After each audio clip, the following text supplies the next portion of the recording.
আসসালামু আলাইকুম, সবাইকে স্বাগত জানাচ্ছি এখনকার আন্তর্জাতিক সংবাদে। প্রথমে এই সংবাদ শিরোনাম। শুরুতেই থাকছে সৌদির ৩টি তেল ট্যাংকারে হুতিদের হামলা। ইয়েমেনের হুতিদের সংগঠন আনসারুল্লাহ সূত্র দাবি করেছে, গত ৪৮ ঘণ্টায় বাবাল মান্দাব প্রণালীতে ৩টি সৌদি তেলবাহী ট্যাংকারকে লক্ষ্য করে হামলা চালিয়েছে ইয়েমেনের সশস্ত্র বাহিনী। এবারে জানাবো, যুদ্ধ কখন শেষ হবে তা যুক্তরাষ্ট্র নয়, ইরান নির্ধারণ করবে। ইরানের পররাষ্ট্র মন্ত্রণালয়ের মুখপাত্র ইসমাইল বাঘাই বলেছেন, যুদ্ধ কিংবা শান্তির সময় কখন হবে সেটি নির্ধারণের অধিকার যুক্তরাষ্ট্রকে দেওয়া হবে না, বরং তা নির্ধারণ করবে ইরান। জানাবো, সবচেয়ে শক্তিশালী সমরাস্ত্র নিয়েও ইরান যুদ্ধের ফাঁদে আটকে গেছে Donald Trump. President Donald Trump সবসময় নিজের অপ্রত্যাশিত, হঠাৎ এবং কঠোর সিদ্ধান্ত নেওয়ার ক্ষমতাকে গর্ব করেন। তিনি এই ক্ষমতাকে রাজনৈতিক কৌশল হিসেবে তুলে ধরেছেন, কিন্তু ইরানের বিরুদ্ধে তার এই কৌশল হিতে বিপরীত হয়েছে। ইরান যুদ্ধের হঠকারে এই সিদ্ধান্ত তাকে এখন কুরে কুরে খাচ্ছে। তিনি এক কঠিন ফাঁদে আটকে গেছেন, না পারছেন যুদ্ধ করতে, না পারছেন এই যুদ্ধ থেকে বের হতে। এদিকে ট্রাম্পের সঙ্গে ইরান নিয়ে বৈঠক করতে যুক্তরাষ্ট্র সফরে নেতানিয়াহু। মার্কিন প্রেসিডেন্ট ডোনাল্ড ট্রাম্পের সঙ্গে গুরুত্বপূর্ণ বৈঠকে অংশ নিতে যুক্তরাষ্ট্রের রাজধানী ওয়াশিংটনের উদ্দেশ্যে রওনা করেছেন ইসরায়েলের প্রধানমন্ত্রী বেনিয়ামিন নেতানিয়াহু। এবারে থাকছে, নতুন করে হামলা হলে কঠোর জবাব দেবার অঙ্গীকার ইরানের। ভবিষ্যতে ফের হামলা হলে আরও কঠোর জবাব দেবার অঙ্গীকার করেছে ইরানি সেনাবাহিনী। এক বিবৃতিতে ইরানের সেনাবাহিনী জানায়, তারা আগের চেয়েও বেশি সতর্ক এবং শত্রুদের যেকোনো হুমকি এবং ষড়যন্ত্রের মোকাবেলা করতে প্রস্তুত। এবং সর্বশেষ জানাবো, পশ্চিমবঙ্গের ৬৫০ বছরের পুরনো মসজিদের প্রাঙ্গণে শিব পূজার আয়োজন। পশ্চিমবঙ্গের মালদা জেলার পান্ডুয়া এলাকার আদিনা মসজিদকে আদিনাথ মন্দির দাবি করায় বিষয়কে কেন্দ্র করে বিতর্ক তীব্র আকার ধারণ করেছে। চলতি বিধানসভার বাদল অধিবেশনে বিজেপির রাজারহাটের বিধায়ক অরুণজ্যোতি দেওয়ারি আদিনা মসজিদকে মন্দির দাবি করে বিতর্কিত বিষয়টিকে সামনে আনেন। এরপর আদিনা মসজিদ না আদিনাথ পুরাতন শিব মন্দির, এই বিতর্কের মাঝে আদিনাতে শিব পূজার আয়োজন করা হয়েছে। এতক্ষণ শুনছিলেন সংবাদ শিরোনাম, এখন বিস্তারিত। তার আগে আপনি যদি ইরানের পক্ষে থাকেন তাহলে চ্যানেলটি সাবস্ক্রাইব করে ভিডিওতে একটি লাইক দিন আর কমেন্টসে লিখুন স্ট্যান্ড উইথ ইরান। সৌদির ৩টি তেল ট্যাংকারে হুতিদের হামলা। ইয়েমেনের হুতিদের সংগঠন আনসারুল্লাহ সূত্র দাবি করেছে, গত ৪৮ ঘণ্টায় বাবাল মান্দেব প্রণালীতে ৩টি সৌদি তেলবাহী ট্যাংকারকে লক্ষ্য করে হামলা চালিয়েছে ইয়েমেনের সশস্ত্র বাহিনী। গত সোমবার থেকে কার্যকর হওয়া সামুদ্রিক অবরোধের কারণে সৌদি সংশ্লিষ্ট অন্তত ১৬টি জাহাজ প্রণালী অতিক্রম না করেই ফিরে গেছে এবং এরপর থেকে কোনো সৌদি তেলবাহী ট্যাংকারই ওই কৌশলগত জলপথ পার হতে পারেনি। সূত্রটির ভাষ্য, সৌদি জাহাজের উপর নিষেধাজ্ঞা এখনও বহাল রয়েছে এবং কোনো জাহাজকে পার হতে দেওয়া হবে না। এদিকে আনসারুল্লাহ সামরিক মুখপাত্র ব্রিগেডিয়ার জেনারেল ইয়াহিয়া সারি দাবি করেছেন, আল জাওয়াব প্রদেশের আকাশে অভিযানে থাকা সৌদির একটি তুরস্কের তৈরি বায়রাক্তার আকিঞ্জি সশস্ত্র নজরদারি ড্রোন ভূপাতিত করা হয়েছে। তিনি বলেন, ইয়েমেনের সার্বভৌমত্ব লঙ্ঘনের যেকোনো প্রচেষ্টা প্রতিহত করা হবে।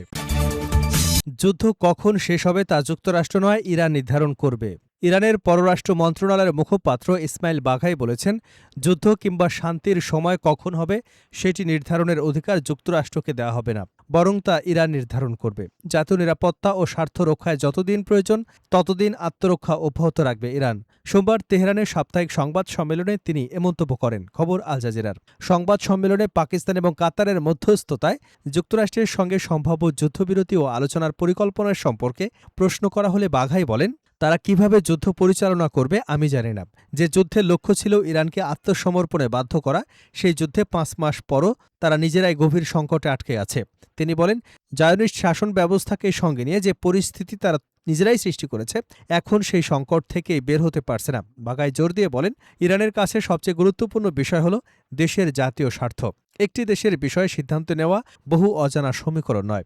আমাদের জন্য সবচেয়ে গুরুত্বপূর্ণ হল নিরাপত্তা এবং জাতীয় স্বার্থ, আর এ সংক্রান্ত সিদ্ধান্ত নির্ধারিত প্রক্রিয়ার মাধ্যমে নেওয়া হয়। তিনি আরও বলেন, যুদ্ধ ও শান্তির সময় নির্ধারণের ক্ষমতা আমরা যুক্তরাষ্ট্রকে দেব না। যতদিন প্রয়োজন ততদিন আমরা আত্মরক্ষা চালিয়ে যাব। যুক্তরাষ্ট্র ইসরায়েল ২৮শে ফেব্রুয়ারি ইরানের বিরুদ্ধে অবৈধ আগ্রাসন শুরু করে। তবে ৪০ দিন পর অর্থাৎ ৮ই এপ্রিল ইরানের প্রতিরোধ এবং পাল্টা অভিযানের মুখে তারা যুদ্ধবিরতি মেনে নিতে বাধ্য হয়। এরপর ১৭ই জুন পাকিস্তানের মধ্যস্থতায় তেহরান ও ওয়াশিংটন শত্রুতা বন্ধ এবং পরবর্তী আলোচনার প্রস্তুতির লক্ষ্যে একটি সমঝোতা স্মারক স্বাক্ষর করে। তবে ইরানে আবারও হামলা চালিয়ে যুক্তরাষ্ট্র ওই সমঝোতার সব শর্ত লঙ্ঘন করে।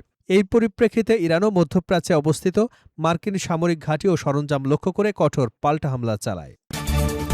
সবচেয়ে শক্তিশালী সমরাস্ত্র নিয়েও ইরান যুদ্ধের ফাঁদে আটকে গেছে ট্রাম্প। প্রেসিডেন্ট ডোনাল্ড ট্রাম্প সবসময় নিজের অপ্রত্যাশিত, হঠাৎ ও কঠোর সিদ্ধান্ত নেওয়ার ক্ষমতা নিয়ে গর্ব করেন। তিনি এই ক্ষমতাকে রাজনৈতিক কৌশল হিসেবে তুলে ধরেছেন।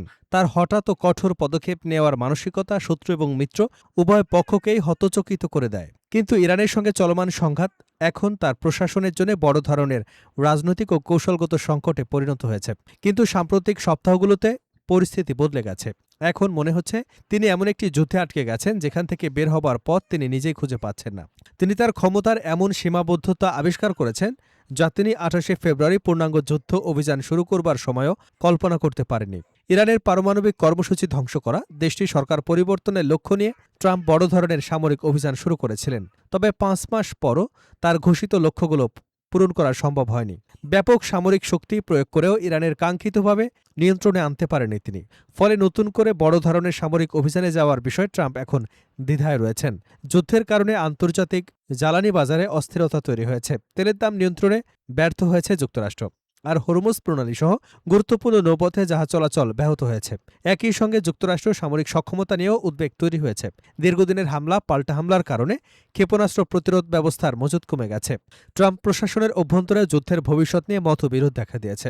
একদিকে প্রেসিডেন্ট ইরানের পারমাণবিক কর্মসূচি বন্ধ করার কথা বলছেন, অন্যদিকে তার রাজনৈতিক মিত্রদের একটি অংশ দ্রুত সংঘাত শেষ করার পক্ষে অবস্থান নিয়েছেন। সম্প্রতি সৌদি আরবের সঙ্গে যুক্তরাষ্ট্রের বেসামরিক পারমাণবিক সহযোগিতা চুক্তি এবং কানাডার সঙ্গে বাণিজ্য সম্পর্কেও ট্রাম্পের আকস্মিক সিদ্ধান্ত বিভ্রান্তি তৈরি করেছে। প্রথমে ট্রাম্পের জ্বালানিমন্ত্রী সৌদি আরবের সঙ্গে বেসামরিক পারমাণবিক শক্তি সহযোগিতা নিয়ে একটি ঐতিহাসিক চুক্তি স্বাক্ষর করেন। ১৮ মাস ধরে আলোচনার পর হওয়া এই চুক্তিকে ট্রাম্প ২৪ ঘণ্টার মধ্যে প্রশ্নবিদ্ধ করেন। তিনি ঘোষণা দেন, সৌদি আরব যদি আব্রাহাম আরকর্ডসে যোগ না দেয় এবং ইসরায়েলকে স্বীকৃতি না দেয় তাহলে চুক্তিটি কার্যকর হবে না। মধ্যপ্রাচ্য বিষয়ে অভিজ্ঞ সাবেক মার্কিন কূটনৈতিক অ্যারন ডেভিড মিলার বলেন, ট্রাম্প আবারও সৌদিদের বিচ্ছিন্ন করেছেন, বেনিয়ামিন নেতানিয়াহুকে খুশি করেছেন। তিনি কানাডার সঙ্গে $৪.৫ বিলিয়ন গার্ডি হাউ আন্তর্জাতিক সেতু প্রকল্পের মূল চুক্তিও বাতিল ঘোষণা করেছেন। দীর্ঘ আলোচনার পর হওয়া কিছু চুক্তি তিনি হঠাৎ পরিবর্তন বা বাতিলের হুমকি দেওয়ায় মিত্র দেশগুলোর মধ্যে উদ্বেগ বেড়েছে। দেশের অভ্যন্তরীণ রাজনীতিতেও ট্রাম্পের ক্ষোভ এবং হতাশার প্রভাব পড়ছে। রিপাবলিকানরা ক্যাপিটালে একটি বড় আবাসন বিল স্বাক্ষর অনুষ্ঠানের আয়োজন করেছিল, যা ছিল বিরল দ্বিদলীয় সমঝোতার ফল এবং হোয়াইট হাউসও একে স্বাগত জানিয়েছিল। কিন্তু শেষ মুহূর্তে ট্রাম্প এতে স্বাক্ষর করতে অস্বীকৃতি জানান। ওয়াশিংটন পোস্ট এবং ইপসোসের জরিপ অনুযায়ী ইরান যুদ্ধ পরিচালনার বিষয়ে ট্রাম্পের ভূমিকার প্রতি মাত্র ২৯% মার্কিন জনগণের সমর্থন রয়েছে। গত সপ্তাহে প্রতিনিধি পরিষদের স্পিকার মাইক জনসন বলেন, আমাদের এটি শেষ করতে হবে। ট্রাম্পের সবচেয়ে ঘনিষ্ঠ সমর্থকদের মধ্যেও এখন যুদ্ধ শেষ করবার দাবি বাড়ছে। কিন্তু প্রেসিডেন্টের হাতে ঘোষিত লক্ষ্য অর্জনের স্পষ্ট কোনো পথ নেই। বিজয়ের কোনো সুস্পষ্ট কৌশল ছাড়াই যুদ্ধ প্রবেশ করবার পর এখন সম্মানজনকভাবে বের হওয়ার পথ খুঁজছেন তিনি। ট্রাম্পের সঙ্গে ইরান নিয়ে বৈঠক করতে যুক্তরাষ্ট্র সফরে নেতানিয়াহু। মার্কিন প্রেসিডেন্ট ডোনাল্ড ট্রাম্পের সঙ্গে গুরুত্বপূর্ণ বৈঠকে অংশ নিতে যুক্তরাষ্ট্রের রাজধানী ওয়াশিংটনের উদ্দেশ্যে রওনা হয়েছেন ইসরায়েলের প্রধানমন্ত্রী বেনিয়ামিন নেতানিয়াহু। সফরের আগে এক ভিডিও বার্তায় তিনি জানান, বৈঠকের আলোচ্যসূচির শীর্ষে থাকবে ইরান। সোমবার দুপুরে ইসরায়েলের দক্ষিণাঞ্চলের নেভাতিম বিমান ঘাঁটি থেকে সরকারি উড়োজাহাজ উইং অব জায়ানে যাত্রা শুরু করেন নেতানিয়াহু। খবর টাইমস অফ ইসরায়েলের। নেতানিয়াহুর কার্যালয়ের তথ্য অনুযায়ী তার উড়োজাহাজটি স্থানীয় সময় দুপুর ১টার কিছু আগে আকাশে উড্ডয়ন করে। যদিও সকাল ১১টায় যাত্রা শুরুর কথা ছিল, শেষ পর্যন্ত তা প্রায় ২ ঘণ্টা বিলম্বিত হয়। বিলম্বের কারণ সম্পর্কে কোনো ব্যাখ্যা দেয়নি প্রধানমন্ত্রীর কার্যালয়। এবারে সফরে আরও একটি বিষয় নজর কেড়েছে।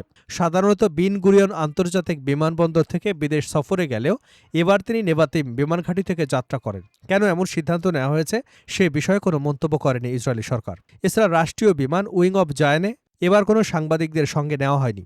জানা গেছে, ওয়াশিংটনে পৌঁছে মঙ্গলবার মার্কিন প্রেসিডেন্ট ডোনাল্ড ট্রাম্পের সঙ্গে বৈঠকে বসবেন নেতানিয়াহু। সফরের আগে এক ভিডিও বার্তায় তিনি জানান, বৈঠকের আলোচ্যসূচির শীর্ষে থাকবে ইরান। নেতানিয়াহু আরও বলেন, এই জটিল সময় দৃঢ়তা প্রজ্ঞা দুটোই প্রয়োজন। আমাদের আলোচনার কেন্দ্রবিন্দুতে থাকবে ইরান।